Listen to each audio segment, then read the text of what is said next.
परम शांति, बेहद के बेहद की परम परम महाशांति। आज एक हम बहुत ही इम्पोर्टेंट टॉपिक चर्चा करेंगे जो बेहद की ज्ञान में है, उनको तो पुरुषार्थ करने में बहुत मदद करेगा। और ये थोड़ा साइंस से रिलेटेड है और इसको हम समझ जाएंगे तो हमें विजुअलाइजेशन पावर, हमारे जो सूक्ष्म शरीर, कारण शरीर है, उसके ऊपर विजुअलाइजेशन पावर हमारा बहुत बढ़ जाएगा। और जो वाइब्रेशन क्या है, संकल्प क्या है, ऑरा क्या है, उसको साइंटिफिकली हम समझ सकते हैं।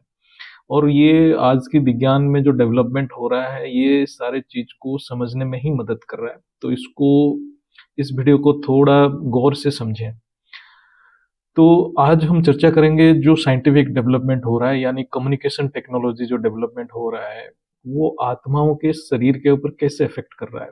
जैसे रिसेंटली दादाजी ने एक वीडियो में कहा कि जब 6G टेक्नोलॉजी आएगा तब वो आत्मा की सूक्ष्म शरीर के अंदर जाके मन को इफेक्ट करेगा, वायु तत्व को इफेक्ट करेगा। हम बेहद की ज्ञान में इसकी विश्लेषण करेंगे। ये थोड़ा लंबा वीडियो भी हुआ तो इसको समझने की कोशिश कीजिए। इसमें थोड़ा टेक्निकल टर्म्स है, बट उसको मैं यहाँ कोशिश कर रहा हूँ बापूजी के प्रेरणा से कि सभी आत्माएं समझ जाएं। तो इसमें विजुअलाइजेशन पावर बहुत बढ़ जाएगा। पहले हम समझते हैं कि ये जो कम्युनिकेशन टेक्नोलॉजी है वो कैसे काम कर रहा है और ये हमारे शरीर के साथ कैसे इंटरेक्ट कर रहा है, मतलब शरीर के अंदर कैसे जाता है। तो रेडियो फ्रीक्वेंसी इलेक्ट्रोमैग्नेटिक सिग्नल से डाटा ट्रांसमिशन होता है। तो इलेक्ट्रोमैग्नेटिक सिग्नल ही है और उसका जो फ्रीक्वेंसी, उसको हम रेडियो फ्रीक्वेंसी कहते हैं। यानी इसके द्वारा ही सारे कम्युनिकेशन होता है। जितने भी हम टीवी, रेडियो, इंटरनेट, जितने भी इलेक्ट्रॉनिक मीडिया में जितने भी कम्युनिकेशन हो रहा है, ये सारे रेडियो फ्रीक्वेंसी में ही होता है। इसका जो फ्रीक्वेंसी है उसका एक फिक्स है, इसको हम बोलते हैं रेडियो फ्रीक्वेंसी। ये रेडियो सिग्नल में इंफॉर्मेशन एनकोडेड किया जाता है। तो ये एक इलेक्ट्रोमैग्नेटिक वेव है, उसके अंदर इंफॉर्मेशन को डाला जाता है। यानी ये रेडियो तरंग में डाटा यानी सूचना या इंफॉर्मेशन रहता है। तो हम जो भी डाटा डालते हैं ये इलेक्ट्रोमैग्नेटिक वेव के अंदर जाता है और वो वायुमंडल में तरंग यानी वेव के रूप में प्रवाह होता है। फिर अनेक यंत्रों से हम उस तरंग को हम रेडियो, टीवी, इंटरनेट माध्यम से अपने सामने शब्द, चित्र रूप में देखते हैं। मतलब जो आज हम जिस चीज को हम देख रहे हैं, जो इंफॉर्मेशन हमारे सामने मिल रहा है, वो कैसे आ रहा है आपको थोड़ा समझ में आना चाहिए। असल में तरंग में सब कुछ है, यानी वाइब्रेशन में डाटा यानी इंफॉर्मेशन है। ये तरंग जो एक वाइब्रेशन है, ये इलेक्ट्रोमैग्नेटिक जो वेव है, ये एक वाइब्रेशन है, उसका एक फ्रीक्वेंसी है, उसमें डाटा एनकोडेड किया जाता है। डाटा को एक मॉड्यूलेशन बोलते हैं, मॉड्यूलेशन के द्वारा उसके अंदर डाटा को डाला जाता है। ये इंफॉर्मेशन कैसे है, ये तरंग के नेचर के ऊपर निर्भर कर रहा है। तो मतलब हम जैसे इंफॉर्मेशन देंगे वो वाइब्रेशन ऐसे हो जाएगा। ये तरंग यानी वाइब्रेशन में क्या इंफॉर्मेशन है, उसी हिसाब से तरंग के प्रभाव मनुष्य आत्मा के ऊपर पड़ता है। आत्मा के मन वायुमंडल के वाइब्रेशन से प्रभावित होता है। तो वायुमंडल में अनेक तरंग है, इसमें से रेडियो फ्रीक्वेंसी एक तरंग है। बहुत सारे तरंग है, बहुत सारे वेव्स है वायुमंडल में, बहुत सारे वाइब्रेशन है। ये रेडियो फ्रीक्वेंसी जो एक इलेक्ट्रोमैग्नेटिक वेव है, ऐसे बहुत इलेक्ट्रोमैग्नेटिक वेव है, उसमें से रेडियो फ्रीक्वेंसी एक तरंग है। मतलब ऐसे अनेक फ्रीक्वेंसी के वेव है। रेडियो एक फ्रीक्वेंसी है, एक रेंज है, जो जिसमें ये तरंग वायुमंडल में प्रवाह होता है और डाटा ट्रांसमिशन होता है। तो मनुष्य आत्मा इलेक्ट्रॉनिक मीडिया के द्वारा जो कुछ भी देख रहा है वो मनुष्य के मन को प्रभावित करता है। यानी मनुष्य आत्मा के ब्रेन में वो सब वाइब्रेशन इफेक्ट कर रहा है। जैसे आंख के माध्यम से केवल एक तरंग जाता है, लेकिन ब्रेन उसको एनालाइज करता है, देखता है वो नीला है, पीला है, ये सब रंग रूप देखता है, ब्रेन एनालाइज करता है। असल में हर रंग जितना भी कलर हम देखते हैं वो एक फ्रीक्वेंसी है, लेकिन इसकी रंग ब्रेन की प्रोसेसिंग डिसाइड करता है। ब्रेन आत्मा की शक्ति से काम कर रहा है। असल में आत्मा की शक्ति ही उस वाइब्रेशन की फ्रीक्वेंसी को एनालाइज कर रहा है। जितने भी इंद्रियां हैं हमारे जो स्थूल शरीर में या सूक्ष्म इंद्रियां हैं, वो सब बाहर के वायुमंडल से वाइब्रेशन को अंदर लेते हैं और मन के माध्यम से आत्मा तक पहुंचाते हैं और आत्मा उससे प्रभावित होता है। जिस आत्मा में परमात्मा की परम ज्ञान है, वो केवल वो वाइब्रेशन से अपने आप को बचा पाएगा, लेकिन उसके लिए उसको आध्यात्मिक अभ्यास की जरूरत है। इसलिए इसको समझना बहुत जरूरी है, जो उसके साथ क्या हो रहा है, ये जो साइंस की डेवलपमेंट हो रहा है वो क्या होने वाला है, उसको जानना है।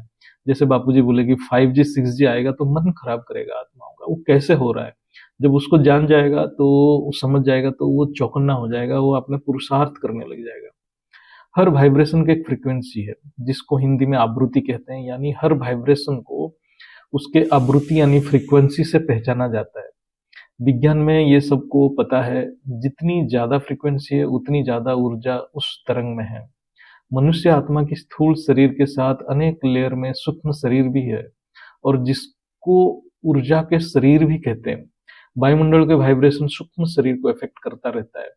हम जान नहीं पाते हैं कि वो वाइब्रेशन कैसे हमारे अंदर प्रवेश किया और हमारे सूक्ष्म शरीर मन को धीरे धीरे इफेक्ट करने लग गया, प्रभावित करने लग गया। जैसे एक वायरस कब हमारे सूक्ष्म शरीर में प्रवेश करता है, फिर हमें बीमार कर देता है।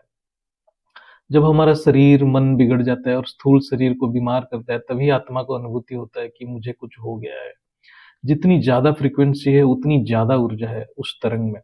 वो तरंग हमारे अंदर अपनी बहुत आसानी से प्रवेश करता है और मन को प्रभावित करता है। ये वाइब्रेशन तत्वों में सारे एटम और मॉलिक्यूल में जो इलेक्ट्रॉन है उसकी ऊर्जा को भी प्रभावित करते हैं, और एटम में डाटा चेंज करते हैं, यानी तत्वों को भी ये ऊर्जा परिवर्तन कर सकते हैं। ये चैनल में, हमारे जो ये चैनल है, एक वीडियो है जिसमें समझाने की कोशिश किया गया कि एटम के अंदर भी सब कुछ वाइब्रेट कर रहा है, और यही वाइब्रेशन की फ्रीक्वेंसी एटम के अंदर भी डाटा स्टोर कर रहा है। यानी हर पल हमारे अंदर डाटा चेंज हो रहा है, अर्थात हमारे शरीर के ऊर्जा के आवृत्ति यानी फ्रीक्वेंसी हर पल परिवर्तन हो रहा है। ये निर्भर कर रहा है कि हमारे मन कौन सा वाइब्रेशन से प्रभावित है। हमारे मन अंतर्मुखी है या वायुमंडल से प्रभावित है। ये जो रेडियो फ्रीक्वेंसी इलेक्ट्रोमैग्नेटिक वेव है, ये एक इलेक्ट्रोमैग्नेटिक वेव है। बहुत सारे प्रकार के, बहुत फ्रीक्वेंसी के इलेक्ट्रोमैग्नेटिक वेव है। ये एक छोटा सा अंश है, अर्थात संपूर्ण इलेक्ट्रोमैग्नेटिक वेव की फ्रीक्वेंसी, जो हम इलेक्ट्रोमैग्नेटिक वेव की जो फ्रीक्वेंसी का स्पेक्ट्रम बोलते हैं, वो 10⁴ हर्ज से लेकर 10⁻21 हर्ज तक है। लेकिन रेडियो इलेक्ट्रोमैग्नेटिक वेव की फ्रीक्वेंसी 3 किलो हर्ज से लेकर 300 गीगा हर्ज तक है। यानी 3 किलो हर्ज से लेकर 300 गीगा हर्ज जो इलेक्ट्रोमैग्नेटिक वेव है उसको हम रेडियो वेव कहते हैं, जिसको कम्युनिकेशन सिग्नल के रूप में यूज किया जाता है। अर्थात यही फ्रीक्वेंसी के वाइब्रेशन के तरंग के द्वारा सारे मॉडर्न वायरलेस कम्युनिकेशन हो रहा है। जितने भी कम्युनिकेशन हो रहा है इस फ्रीक्वेंसी को यूज करते हैं। ऐसे इलेक्ट्रोमैग्नेटिक वेव में बहुत सारे फ्रीक्वेंसी के वेव है। ये एक बहुत छोटा सा अंश है और ये भी लो फ्रीक्वेंसी वेव है। तो इलेक्ट्रोमैग्नेटिक वेव लो फ्रीक्वेंसी से लेकर हाई फ्रीक्वेंसी तक है। रेडियो वेव एक लो फ्रीक्वेंसी वेव है। इसके ऊपर और भी बहुत सारे फ्रीक्वेंसी के वेव है। वो सब है microwave, infrared wave, visible wave. Visible wave को हम देख सकते हैं, जो लाइट को हम देख पाते हैं, जो वस्तु को हम देख सकते हैं, वो सब विजिबल फ्रीक्वेंसी में आता है। अल्ट्रावायलेट वेव है, एक्सरे है, गामा रे है, ऐसे बहुत सारे फ्रीक्वेंसी के इलेक्ट्रोमैग्नेटिक वेव्स, रेडिएशंस वायुमंडल में है। ये सब इलेक्ट्रोमैग्नेटिक वेव है, लेकिन केवल रेडियो वेव कम्युनिकेशन के लिए यूज किया जाता है। एक साधारण मनुष्य के बॉडी टेम्परेचर इतना है कि उसमें से इंफ्रारेड वेव हर पल निकलता है। ये थर्मल सेंसिटिव कैमरा ये इंफ्रारेड रेडिएशन को भी डिटेक्ट कर सकते हैं। इसको हम ह्यूमन ऑरा भी कहते हैं। जो मनुष्य का ऑरा, ह्यूमन बॉडी से जो ऊर्जा निकलता है उसको ह्यूमन ऑरा कहते हैं। और यही ऊर्जा वायुमंडल के संस्पर्श में आता है, और इस ऑरा के द्वारा वायुमंडल से ऊर्जा शरीर में प्रवेश करता है, और शरीर से ऊर्जा वायुमंडल में भी जाता है ऑरा के द्वारा। जो लोग पैरानॉर्मल एक्टिविटी यानी घोस्ट, स्पिरिट्स के भी में इन्वॉल्व रहते हैं, वो इस इंफ्रारेड इलेक्ट्रोमैग्नेटिक वेव के द्वारा स्पिरिट या घोस्ट की या मृतक आत्मा की उपस्थिति को भी जान पाते हैं। ऐसे ही सूर्य की किरण में इंफ्रारेड, विजिबल और अल्ट्रावायलेट रेडिएशन निकलता है। इसमें से इंफ्रारेड बहुत ज्यादा परसेंटेज में रहता है, 51%, 47% विजिबल लाइट रहता है, वेव रहता है, फिर 2% अल्ट्रावायलेट रहता है। तो हम जो विजिबल लाइट देखते हैं, विजिबल जो भी हम दृश्यमान संसार देखते हैं, वो बहुत छोटा सा अंश है। जो इलेक्ट्रोमैग्नेटिक वेव का जो पूरा स्पेक्ट्रम है, पूरा रेंज है, जो मैंने बताया 10⁴ हर्ज से लेकर 10⁻21 हर्ज तक है, उसमें से केवल एक बहुत छोटा सा अंश हम देख पाते हैं। मतलब हमारा ब्रेन उसको एनालाइज कर सकता है। 700 नैनोमीटर से 400 नैनोमीटर वेवलेंथ, यानी 400 टेराहर्ज से लेकर 800 टेराहर्ज फ्रीक्वेंसी तक जो इलेक्ट्रोमैग्नेटिक वेव है वो हम देख सकते हैं। यानी हमारे इंद्रिय सिर्फ यही फ्रीक्वेंसी तरंग को देख सकता है और 20 हर्ट्ज से लेके 20,000 हर्ट्ज साउंड वेव को सुन सकता है। शब्द की तरंग अलग है, इलेक्ट्रोमैग्नेटिक वेव से अलग है। बहुत प्रकार के तरंग है वेव से। शब्द की तरंग ये अलग है, इलेक्ट्रोमैग्नेटिक वेव मतलब ये जो लाइट वेव है ये अलग है। हमारा अनुभव केवल उतना ही है जितना हमारे इंद्रिय देख सकता है या सुन सकता है। यानी इतनी फ्रीक्वेंसी इलेक्ट्रोमैग्नेटिक वेव और साउंड वेव को हमारा ब्रेन प्रोसेस कर सकता है, यानी हमारा आत्मा एनालाइज कर सकता है। जितना आत्मा पावरफुल होगा उतना वाइब्रेशन वो पकड़ सकता है। जैसे कुछ आत्मा यानी सिद्ध योगी भविष्य देख सकते हैं, यानी जो सूक्ष्म तरंग है जो साधारण मनुष्य के आत्मा जान नहीं पाता है, उस सिद्ध आत्मा जान पाता है, जान जाते हैं। यानी उनके इंद्रिया अति सूक्ष्म बहुत सारे फ्रीक्वेंसी को पकड़ लेते हैं, बहुत सारे फ्रीक्वेंसी ऑफ इलेक्ट्रोमैग्नेटिक वेव या साउंड वेव को वो पकड़ सकते हैं जो नॉर्मल ह्यूमन बीइंग उसको जान नहीं पाते हैं। मनुष्य आत्मा की ऑरा क्या है, यानी उसकी आत्मा की ऊर्जा। आत्मा की ऊर्जा कारण शरीर के द्वारा बाहर की वायुमंडल में आता है। ऊर्जा यानी वाइब्रेशन, यानी कारण शरीर में जो ब्रूती है वही वाइब्रेशन है, जिसको हम सोच या संकल्प कहते हैं। संकल्प के ऊपर वीडियो है, कैसे मन बुद्धि संस्कार संकल्प को प्रभावित करते हैं, तो उसको देखेंगे तो आपको संकल्प के बारे में डिटेल पता चलेगा। यानी संकल्प ही मनुष्य आत्मा की ऑरा की पैटर्न डिसाइड करता है।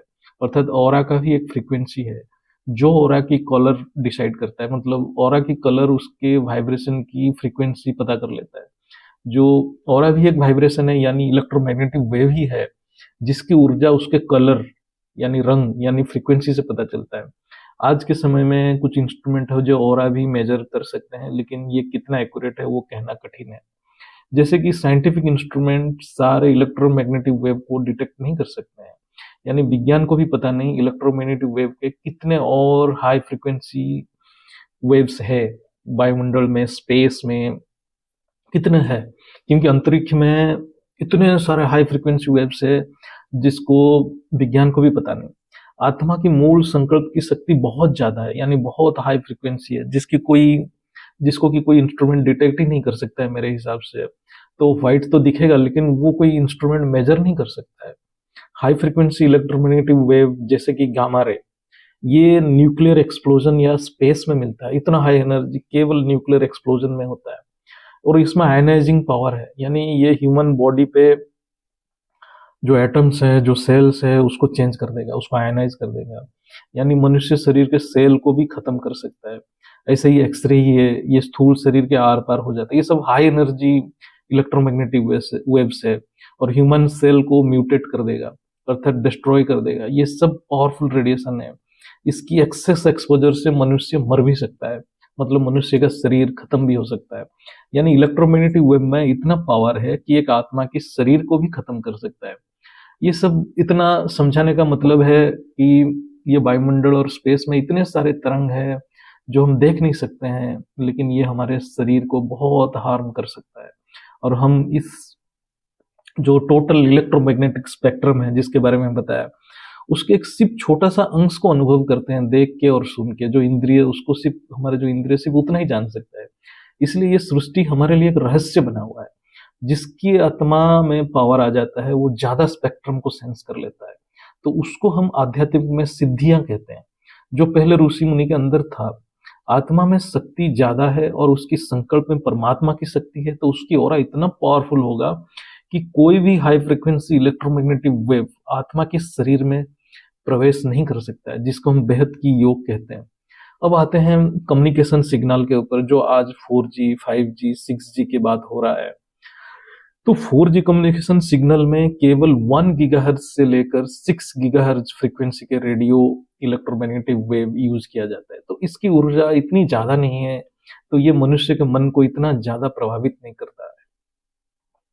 ये अभी कम्युनिकेशन के लिए यूज हो रहा है, जो हम इंटरनेट, टीवी, मोबाइल हर इत्यादि में हम जितने भी डाटा देख रहे हैं, पिक्चर देख रहे हैं, शब्द सुन रहे हैं, ये सब यही सब रेडियो फ्रीक्वेंसी है, इलेक्ट्रोमैग्नेटिक वेव है। 5G जो है उसमें 60 गीगाहर्ट्ज फ्रीक्वेंसी तक इलेक्ट्रोमैग्नेटिक वेव रेडियो फ्रिक्वेंसी का वेव यूज किया जाता है, मतलब 10 गुना ज़्यादा। जो 4G में हम जो यूज करते थे उससे 10 गुना ज़्यादा फ्रिक्वेंसी यूज कर रहे हैं, तो उसमें ऊर्जा ज़्यादा रहेगा। तो इसको ज़्यादा यूज करते हैं 5G में, क्योंकि ज़्यादा फ्रिक्वेंसी इसलिए यूज किया जाता है, तो उसमें डाटा ट्रांसफर कैपेसिटी बहुत हो जाता है, बहुत क्लैरिटी आता है, क्लियर पिक्चर आता है, फास्ट डाटा ट्रांसफर होता है।